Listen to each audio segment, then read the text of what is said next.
Wakati rais wa Marekani Donald Trump akitangaza kwamba kuna mafanikio katika mazungumzo yanayoendelea kati yake na wa Iran wamezidisha kuongeza kwa uwazi kwamba wamekataa mazungumzo na wa Marekani.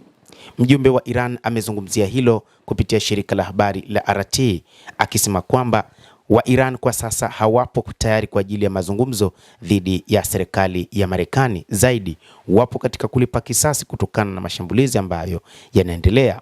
Balozi wa Iran nchini Urusi amepuuzilia mbali madai ya Rais Trump kwamba Tehran inafanya mazungumzo na Washington, akisema kuwa maafisa wa Marekani na Israel wanapanga jinsi ya kuishambulia Iran badala ya kutafuta amani. Lakini pia alieleza kusema kwamba pengine mpango wa Marekani ni kujiondoa katika vita hivi ambavyo ilivianzisha kwa kuwa viongozi wa kijeshi pamoja na kisiasa, lakini pia kuua raia wasiokuwa na hatia.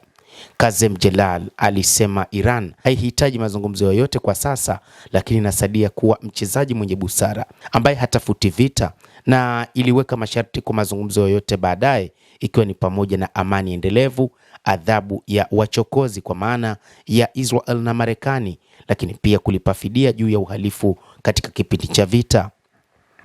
Wakati huo huo, rais wa Marekani Donald Trump amedai kuwa lengo lake la mabadiliko ya utawala nchini Iran lilifanikiwa kwa kumuua kiongozi mkuu wa Iran Ayatollah Al-Khamenei katika mashambulizi ya awali ya Februari 28. Tangu wakati huo nafasi yake imechukuliwa na mtoto wake wa kiume Mojtaba Khamenei ambaye sasa ndio kiongozi mkuu wa taifa hilo. Utawala mmoja uliangamizwa na kuharibiwa kabisa, wote wamekufa. Utawala unaofuata wengi wao wamekufa pia, na utawala wa tatu tunashughulika na watu tofauti kuliko ilivyoshughulikiwa na mtu yeyote hapo awali. Ni mabadiliko ya serikali, hawezi kufanya vizuri zaidi kuliko hayo yaliyopita, alidai rais huyo wa Marekani bwana Donald Trump. Uongozi mpya nchini Iran ni wa busara sana, alisema, akidai kwamba anahisi kuwa makubaliano na Tehran yanaweza kufikiwa hivi karibuni. Vyombo vya habari vimeripoti shambulio linaloshukiwa kuwa la Marekani na Israel dhidi ya kampuni ya Tabriz Petrochemical iliyopo nchini Iran. Hata hivyo, kutokana na mashambulizi hayo, Iran ilijibu mapigo huko Israel pamoja na kushambulia maeneo ya viwanda vya Marekani nchini Kuwait.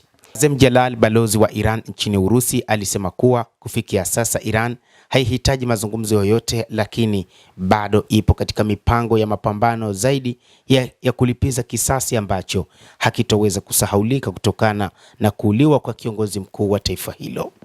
Tehran haijawahi kukataa mazungumzo ya amani, lakini alisisitiza lazima kuwe na masharti sahihi kabla ya mazungumzo yote kuanza. Lakini Trump amesema bado kwa wazo la kuanzisha operesheni maalum katika maeneo ya nyuklia ya Iran ili kukamata takribani kilo 450 za urani iliyorutubishwa inayoaminika kuhifadhiwa huko, kulingana na vyanzo vya Wall Street Journal. Rais huyo wa Marekani pia aliliambia gazeti la Financial Times kwamba hakuwa akiondoa uwezekano huo wa kukamata vituo vikuu vya mauzo ya nje ya Iran ili kuchukua udhibiti wa mauzo ya mafuta ya Tehran. Huu ndio mpango wa Marekani. Kwa nini imeivamia Iran? Mtazamaji, endelea kutufuatilia, lakini usisahau kulike, usisahau kucomment, kadhalika kusubscribe channel yetu hii upate habari hizi kwa mapana kupitia The World News.